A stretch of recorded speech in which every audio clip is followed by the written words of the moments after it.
Hello everyone, welcome to my YouTube channel Physics Queen Learn Physics in the Easiest Way. So guys, I'm going to start a series जहाँ पर हम previous year question solve करने वाले हैं CSIR UGC NET examination से related and जितने भी previous year questions हैं from June 2015 to June 2021 we will discuss each and every question in detail in this series. तो सबसे पहले हम start कर रहे हैं recent paper से that is June 2021 और इसमें हम लोग जो है क्वांटम मैकेनिक्स से स्टार्ट कर रहे हैं. Part B of quantum mechanics we are going to take here. So one by one मैं क्वेश्चंस डालूंगी यहाँ पर रिकॉर्डेड लेक्चर्स की फॉर्म में. तो आप जितने भी ईयर्स होंगे उनकी प्लेलिस्ट बन जाएगी, आप उनके जो सोल्यूशंस है वहाँ से देख सकते हैं. सो अभी हम क्वेश्चन कर रहे हैं क्वांटम मैकेनिक्स का, जो कि पार्ट बी का क्वेश्चन है. So this is a question from CSIR NET June 2021, जो कि एग्ज़ाम हुआ था आपका फरवरी 22 में. ओके, एग्ज़ाम आपका हुआ था इसका Feb 22 में. तो जो भी आपने लास्ट पेपर दिया रिसेंट, उसके सोल्यूशंस हम यहाँ पर डिस्कस करने वाले हैं. तो देखिए, जो पहला क्वेश्चन है that is a particle of mass m. Particle का मास m है and is in A one dimensional infinite potential well. तो सबसे पहले आपको ये देखना है कि one dimensional infinite potential well से रिलेटेड आपको सारी चीज़ें आप रिवाइज किए आपने या नहीं किए, या फिर आपको कितने अच्छे से सारे एक्सप्रेशन याद है. कि आपको याद है कि what will be the wave function for the nth state for one dimensional infinite well potential. ठीक है, तो यहाँ पर आपके पास यदि आपको अच्छे तरीके से याद है सारी चीज़ें, तो आप बहुत अच्छे से इस क्वेश्चन को डील कर पाएंगे. और नहीं याद है तो रिवाइज करिएगा, जिससे कि आपको जितने भी एक्सप्रेशन है रिलेटेड टू ऑल पोटेंशियल उनको आप मेमोराइज करने की कोशिश करें. एक पेज में लिख लीजिए फॉर्मूला नोटबुक में, उसको टाइम टू टाइम जब भी क्वेश्चंस कर रहे हैं तो वहाँ पर आप उससे रिवाइज कर सकते हैं. और जो लेंथ दे रखी है इसकी L दे रखी है, L लेंथ का one dimensional infinite potential well है जो x इक्वल्स टू 0 से L तक फैला हुआ है. यहाँ पे हमारे पास दो टाइप के वन डायमेंशनल पोटेंशियल वेल होते हैं. एक होता है आपका -L/2 से +L/2 तक सिमेट्रिक पोटेंशियल वेल जिसे हम कहते हैं, और दूसरा है 0 से L. तो दोनों के लिए अलग अलग एक्सप्रेशंस आपको मिलते हैं, तो आप अच्छे तरीके से दोनों को याद रखेगा.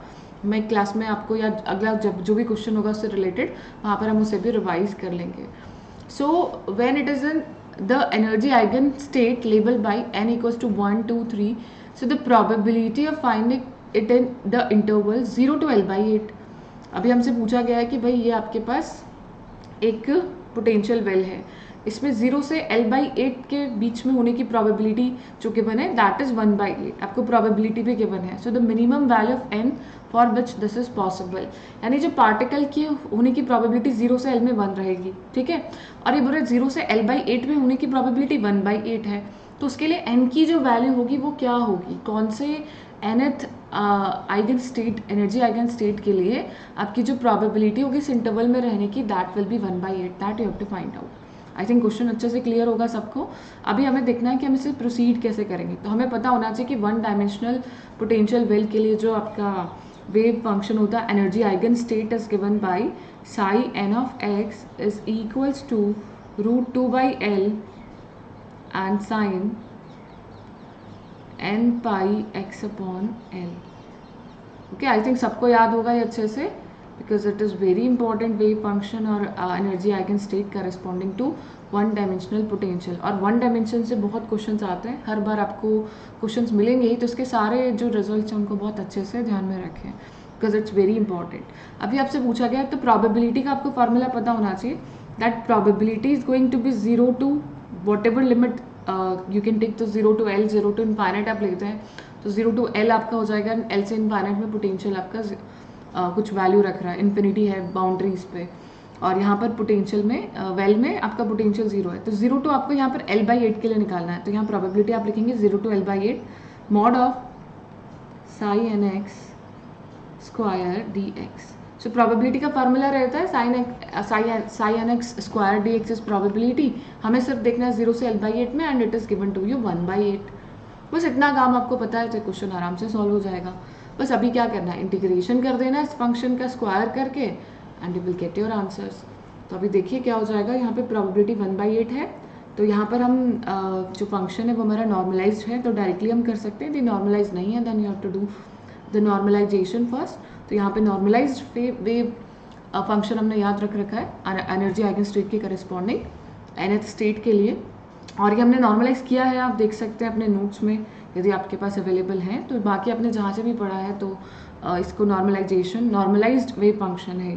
तो इसका जो आपका वैल्यू होगा that is going to be 1। तो यहाँ पर डायरेक्टली हम क्या करेंगे, can be return as 2/L का स्क्वायर हो जाएगा, √2/L का स्क्वायर 2/L हो गया, एंड इंटीग्रेशन 0 to L/8 आपका फंक्शन साइन में तो उसका स्क्वायर कर दीजिए, sine square n pi x/L and dx।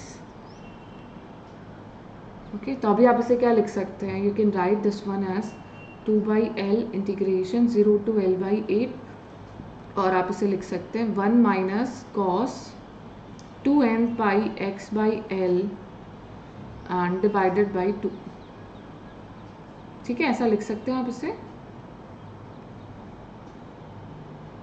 Then यहाँ पर 2 मल्टीप्लाई, ओके, सो ये 2 कैंसिल हो गया, इट्स 1/L हियर, एंड यहाँ से आप इंटीग्रेशन कर देंगे, देन ये आ जाएगा x, और माइनस में आ जाएगा sign 2n pi x/L and divide हो जाएगा ये 2n pi अपॉन L से।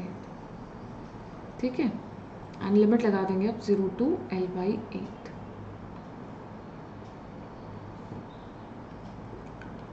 देन लिमिट पुट करने पर ही आपको देगा 1/L, it's L/8 minus L upon 2n pi and sine 2n pi by L into L/8।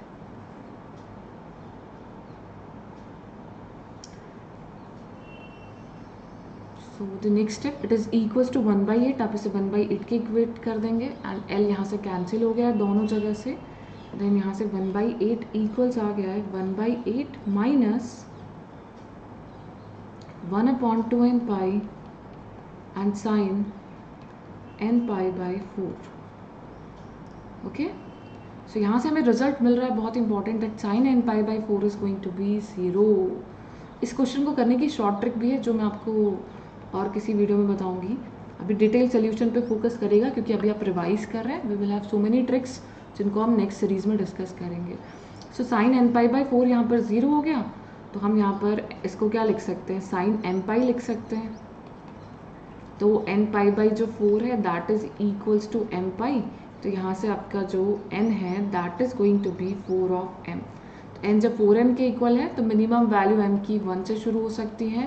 तो n की क्या क्या वैल्यूज पॉसिबल है, n could have the values from 4 starting from 4, 8 and 12 and so on। तो आपका minimum value जो n की है वो 4 हो जाएगी and 4 will be your answer. तो आप इस तरीके से डिटेल सोल्यूशंस बनाएं सबसे पहले, देन ट्रिक्स को भी हम डिस्कस करेंगे अपकमिंग क्लासेस में। एंड ये हमारा क्वेश्चन हो गया पार्ट बी का क्वांटम मैकेनिक्स से related.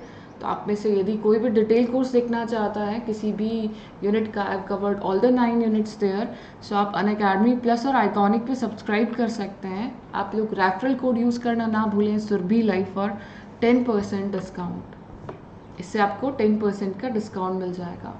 Thank you everyone. Please subscribe to the channel because we will have so many amazing tricks in the upcoming series, and we will have all the PYQs discussed in this on this channel. So please subscribe and press the bell icon as well.